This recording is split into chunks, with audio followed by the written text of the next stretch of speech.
Maka setelah anak dinikahkan, menangis ibu. Ini mempelai laki-laki, ini mempelai perempuan, ini kedua orang tua sebelah kanan, sebelah kiri. Nangis si mempelai perempuan, ibunya nangis. Ibu nangis kenapa? Tanggung jawab saya sebagai orang tua sudah lepas Pak Ustadz. Anak saya sudah nikah. Kata siapa? Kata siapa tanggung jawab ibu lepas? Tolong nanti ibu kalau kebetulan jadi mempelai, mendampingi mempelai jadi orang tua, jangan asal-asal nangis. Saya dikirim beberapa video waktu sungkem itu, orang tuanya nangis, yang lain bukan nangis. Kenapa? Bulu matanya copot. Dapat videonya? Kalau nggak dapat nanti saya kirim. Siapa yang mengatakan tanggung jawab bapak sama ibu berakhir setelah akad nikah? Akad nikah acara yang sakral, yang suci, yang bersih di masjid. A'linu hadzal nikah. Nikah jangan diam-diam. Buat iklannya, istiharkan, buat walimahnya. Aulim walau bisyatin. Ta'al. Sini, wahai Abdurrahman bin Auf. Kamu nikah ya? Iya ya Rasulullah. Karena di tangannya ada atharus sufrah, kuning-kuning bekas za'faran. Kamu menikah? Iya. Kenapa enggak ngundang-ngundang? Aulim walau bisyatin, buatlah selamatan walaupun hanya seekor kambing. Seekor kambing kalau di Arab itu undangannya 10 orang.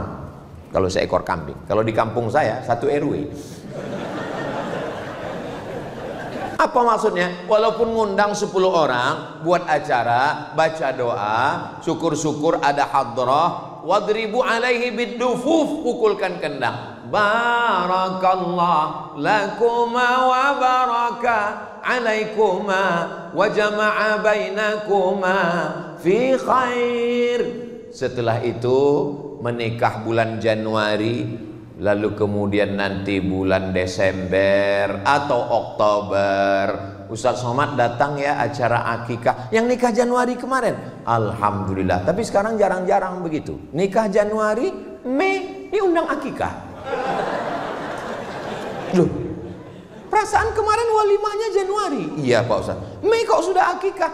Ini efisiensi Pak Ustadz. Mau gimana anak-anak kita ini? Enggak 1-2 jamaah nanya, gimana hukumnya menikahkan, maaf beribu maaf, 10 jari saya angkat 11 dengan kepala kepada Habib, kepada Kiai, mohon maaf gak sopan, gak layak. Tapi ini kenyataan. Apa hukumnya menikahkan perempuan yang sedang hamil Pak Ustadz? Menurut mazhab Syafi'i, perempuan yang hamil nikahnya sah. Makanya Pak Kua nggak pernah nanya berapa bulan ya, nggak pernah. Maka dinikahkannya saja. Karena kita pakai kompilasi hukum Islam Indonesia. Yang jadi masalah bukan akad nikahnya, yang jadi masalah setelah anak lahir. Setelah anak lahir nggak boleh pakai bin bapaknya, binnya ke ibunya. Kenapa? Karena itu bukan anak dia. Ini anak saya Pak Ustadz. Sudah tes DNA ke Singapura, ini anak saya. Dalam penetapan nasab nggak bisa pakai DNA, nggak bisa menetapkan nasab. Tapi ini anak saya, nggak bisa. Kenapa nggak diakui? Karena kertas nggak diakui KPU, nyoblos sebelum hari H. Sampai di sini paham? Kalau bapaknya, tolong fokus ke yang kedua. Kalau bapaknya meninggal, si anak nggak dapat warisan. Kalau si anak meninggal, si bapak nggak dapat warisan. Yang paling mengerikan, ternyata si anak perempuan 20-25 tahun akan datang, dia mau nikah, kamu nggak bisa mewalikannya karena kamu bukan bapaknya. Itu yang paling menyakitkan. Mau jujur takut, mau ngaku nggak enak, mau dinikahkan nikah nggak sah. Jalan solusinya gimana? Ngomong ke Pak Kua, Pak Kua mohon maaf, nanti saya pura-pura mencret ya. Kata Pak Kua, bukan kau yang pertama, yang lain gitu juga. Akhirnya Pak Kua yang menikahkan. zawwajtuki, aku nikahkan engkau, bima wakkalani fulan, karena si fulan. Enggak ada yang mewakilkan, karena fasultanu waliyun man la waliyalaha. Sultan, wali hakim, Pak Kua adalah menjadi wali bagi perempuan yang enggak punya wali. Bayangkan itu, pikirkan. Makanya zina ini efeknya multi efek, sistemik, efek domino. Batu domino kalau disusun senggol satu, runtuh semuanya, hancur semuanya. Laki-laki calon suaminya bisa curiga, kenapa enggak bapakmu enggak mewalikanmu? Ujung-ujungnya dia lihat, kenapa hidung kalian beda? Nauzubillah. Yang lalu-lalu apa boleh buat, mudah-mudahan Allah mengampunkan. Yang akan datang kita perbaiki bersama, kita selamatkan anak-anak kita ini, insya Allah selamat dari perbuatan. Lalu kemudian setelah anak lahir, ketika anak lahir, bisikan pertama di telinga sebelah kanan. Waktu anak saya lahir, Mizian Hazik Abdillah, waktu itu saya belum viral. Saya datang ke rumah sakit, datang perawat bidannya nanya, mau ngapain mas? Katanya. Saya nggak pakai peci. Saya kalau nggak pakai peci, pakai baju kemeja, disangka orang mahasiswa semester 7. Saya bilang, saya mau, anak saya baru lahir, kebetulan tanggal 1 Muharram. Saya lagi ceramah nyambut 1 tahun baru, pulang-pulang dia udah lahir. Maka tolong nanti bayinya dipegang begini, kepalanya di sebelah kiri, azannya di telinga kanan. Bisa azan kan katanya. Tapi alhamdulillah, artinya bidan-bidan kita walaupun dia nggak mondok, nggak sekolah agama, tapi sudah diajarkan ternyata mesti diazankan. Saya azankan. Azan untuk anak bayi nggak sama dengan azan masjid. Ini sekarang banyak yang ketukar-tukar ini. Azan yang mestinya untuk masjid dipakai untuk bayi. Kalau untuk masjid itu suaranya lantang, Allahu Akbar, Allahu Akbar. Kalau untuk bayi, Allahu Akbar, Allahu Akbar. Ini sekarang banyak yang untuk bayi dipakai ke masjid. Makanya orang nggak ke masjid. Pas ditanya, sampean orang lu ngonang masjid? Iku untuk bayi. Bisikan ke anak kita adalah asyhadu an la ilaha illallah. Masuk ke telinga, ditangkap oleh otak sampai ke tangkai jantung, masuk ke mata, masuk ke telinga, masuk ke tangan, masuk ke kaki, masuk ke sumsum, masuk ke otak.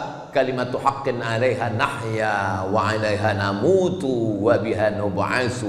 Makanya ketika dia naik pesawat, ketika pesawat itu mulai goncang, yang keluar dari mulutnya adalah Allahu Akbar.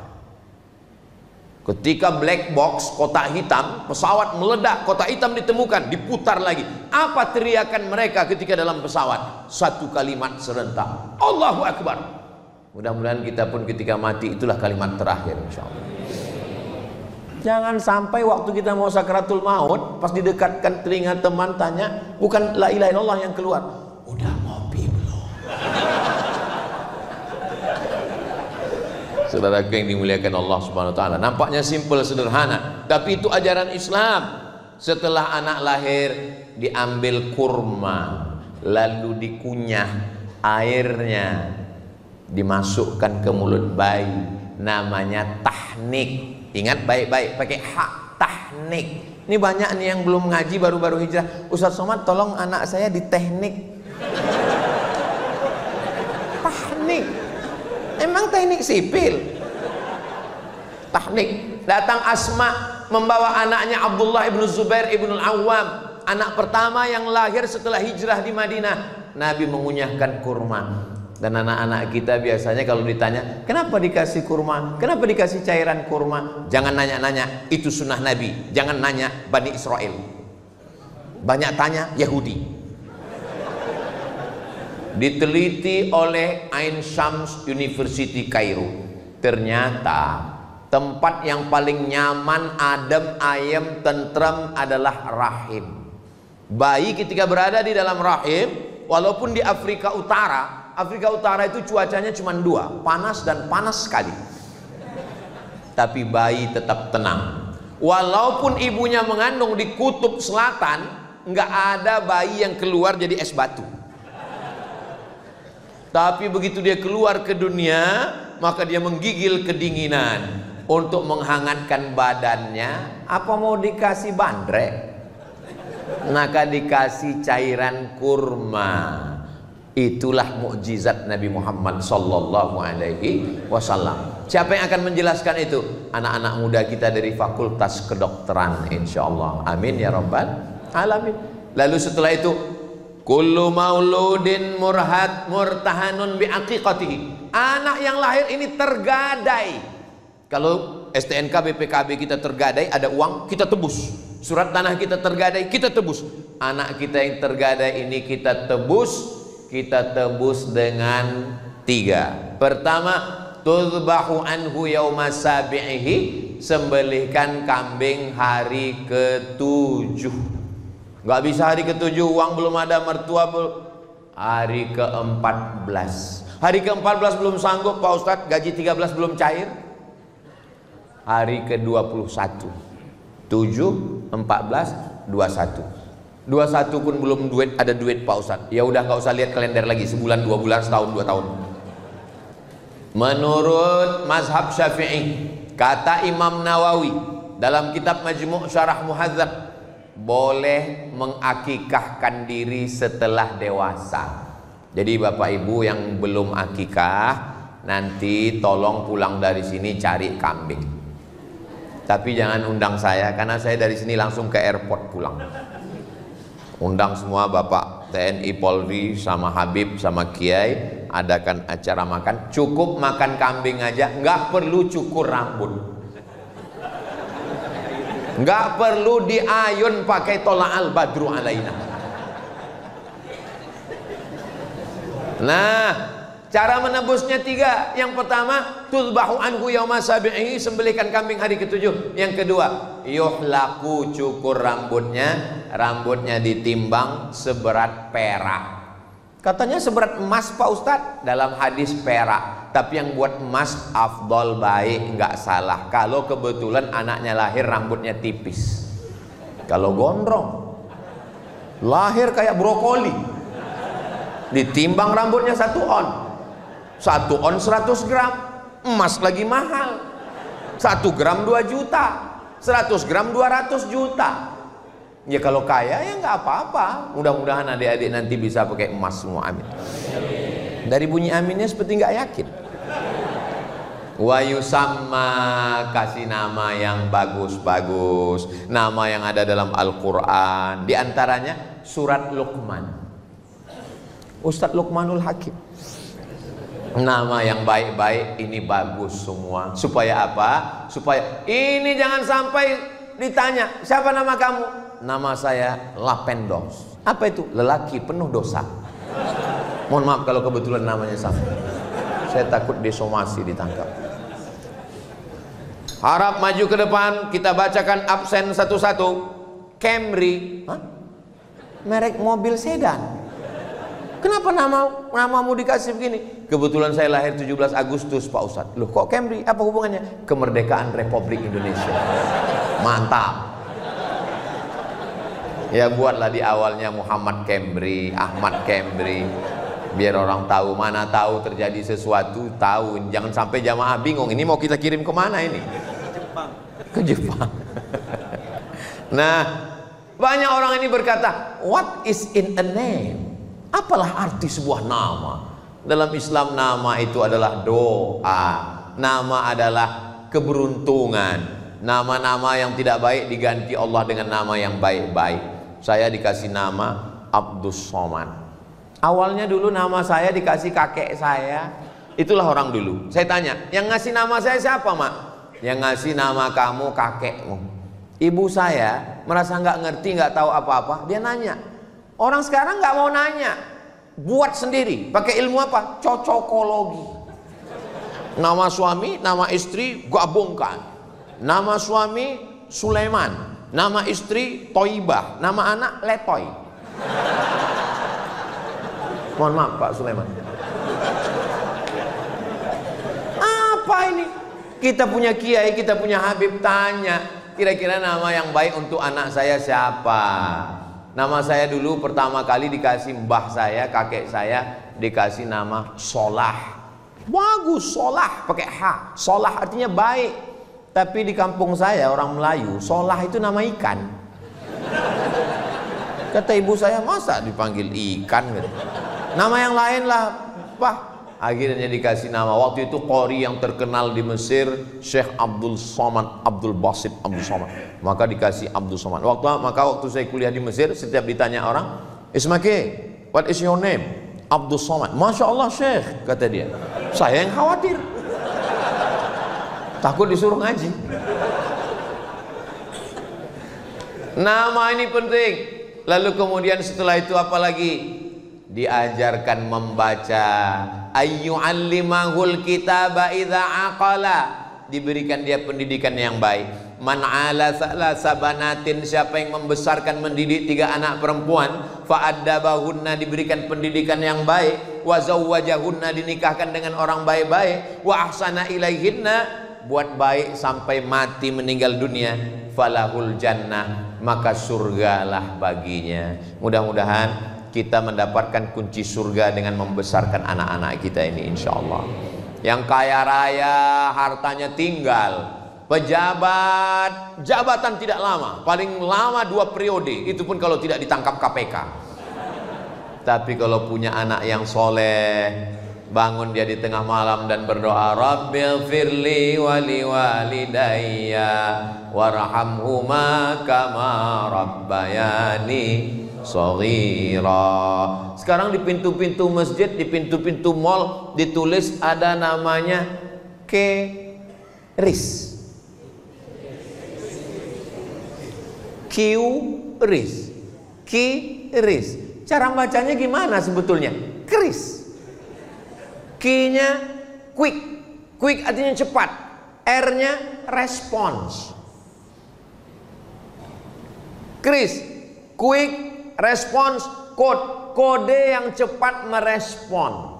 Sekarang banyak ayah tidak merespon, dipanggil anaknya, papa, tadi adik punya nilai bagus di sekolah, bapaknya tetap juga scroll. Makanya ibu kalau punya suami nggak cepat merespon, tempel kris di kering.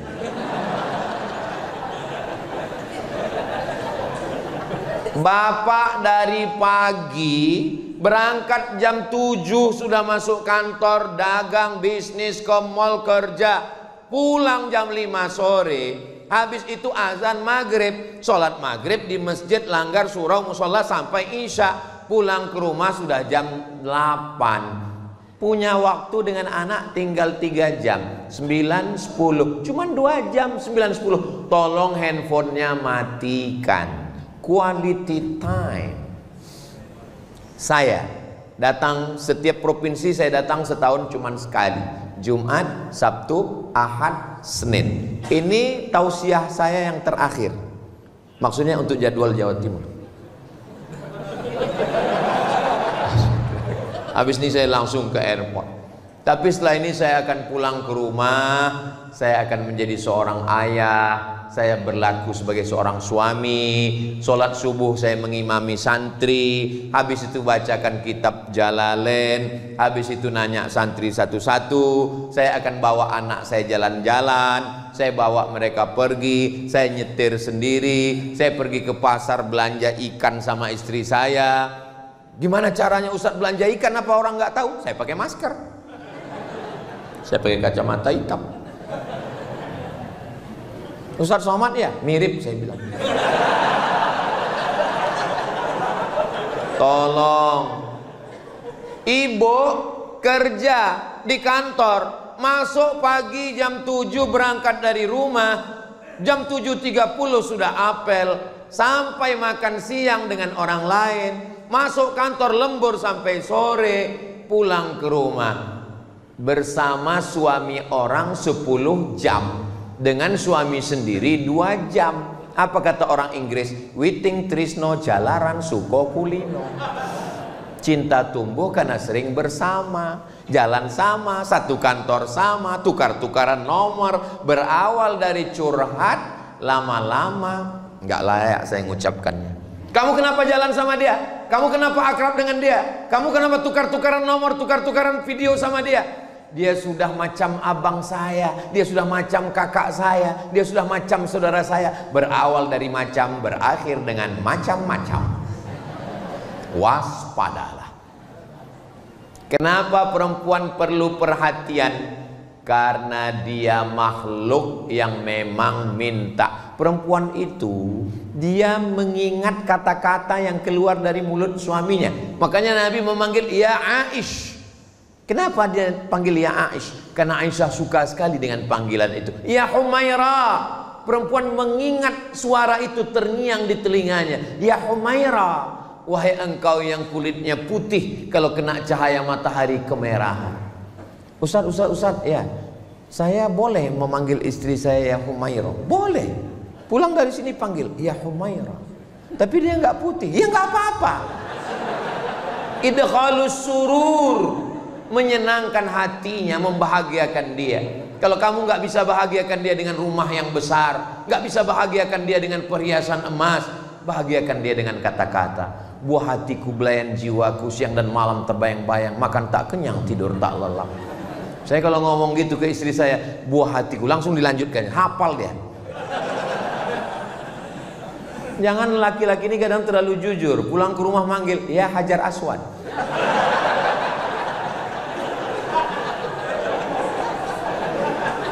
Sampai kapan proses pendidikan keluarga ini? Sampai mereka dulu mati atau kita mati. Proses mendidik anak sampai mereka mati atau kita mati.